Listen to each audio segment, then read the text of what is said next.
Sup, nerds? I'm I'm Tom. Wes. E-Bombay. All right.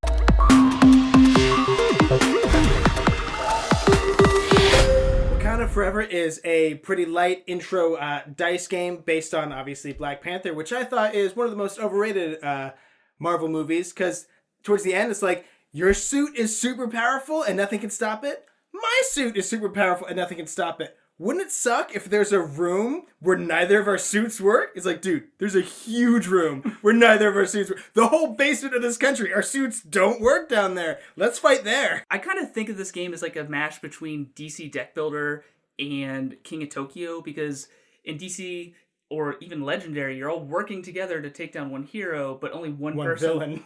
Yeah. Well, if you're playing the villain version, but you're all taking down one villain. But whoever does like the final hit is getting like more points for it. Whoever's the leader in this game is actually the one that's going to get like a special ability for it.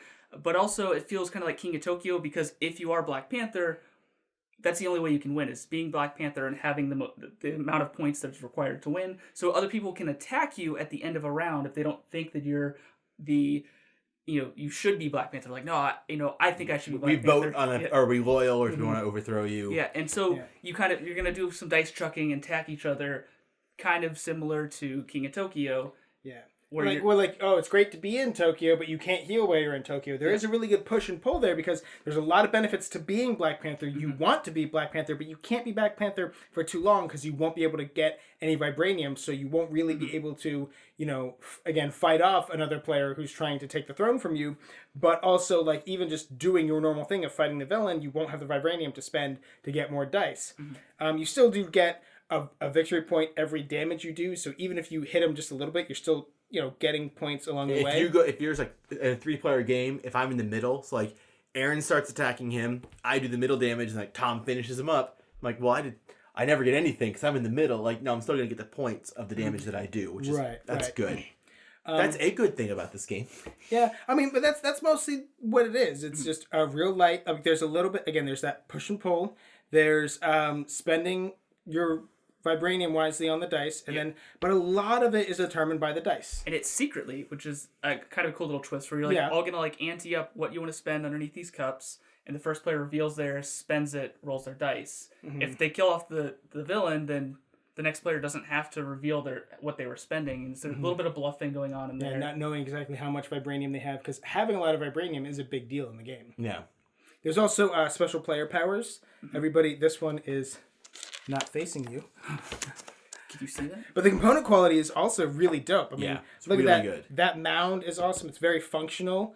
The Black Panther bust is super awesome. Especially if you get one that says Nevermore Gaming on the bottom of it. Yeah, those are very exclusive. So while the gameplay is fairly light, it's kind of a dice chucker, I think that it's definitely... There's a lot of dice chuckers that I would prefer to this one. Like, it's perfectly fine. Again, I'd come along for the ride. The thing that bothers me, and it's in dice games, but if you spend 6 vibranium, which is a lot, you get all 4 of the silver dice, and then the purple dice you get every time, you roll them, just get all blanks. And that can happen multiple times in a row. Yeah, there's too many blanks on the dice. There's too many blanks, or maybe like one of that you should be able to buy dice that don't have blanks, maybe, or something. Like all ones. Something where I spend more than everyone else, and then I do so much less than everyone else, and that can happen every single round. Yeah, I mean, it's just luck mitigation, but yeah, it would be nice if there was some type of mechanic for ensuring that you do damage. And I like that, like, these dice, they have damage, and then you could also just get vibranium, which doesn't help you at all in that attack, but it might help you in future attacks. That would be better if it had that instead of blanks. Like, in King of Tokyo, there are no blanks in the dice. You always do something, and maybe you don't get the right combination, or you're going for this, and you're pressing your luck, and you don't get it. But you always get something. In this, you do just get nothing. And I get nothing a lot. There's also one mechanic in there that I think is dumb, and I probably wouldn't want to play with it, is that the villains have a certain tribe that they're attacking. Like, they have a player color on there, so that they're attacking that player for some reason, and just means that they get this token saying that when they go to gain resources, they roll 1 less die. And that just seems like a negative aspect for almost no reason.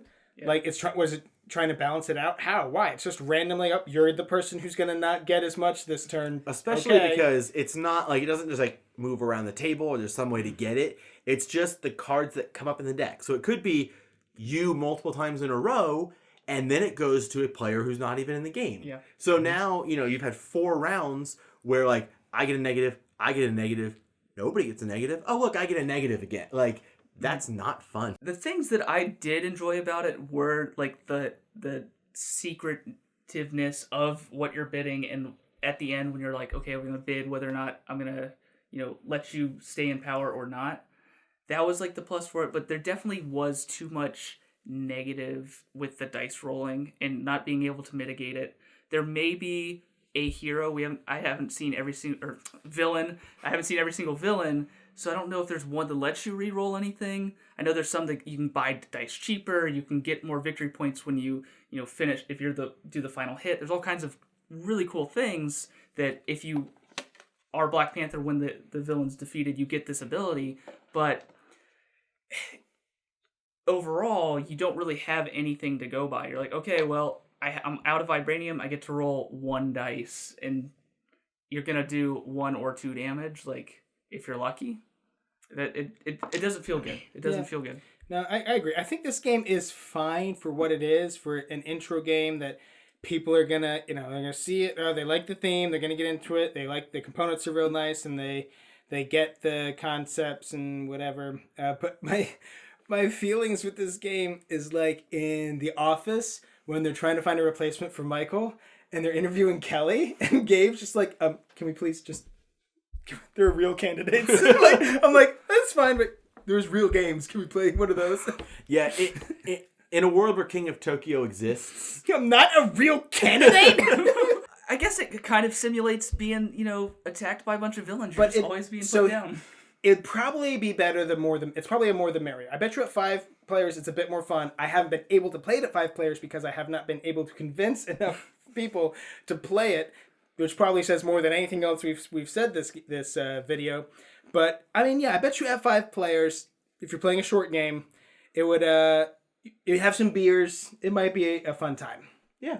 So if you've got 5 players, you love Black Panther, and you want to check this game out, you should click on the purchase link. Or you could support us on Patreon, or like this video, share it, spread it around. But either way, you should subscribe so you'll never be bored.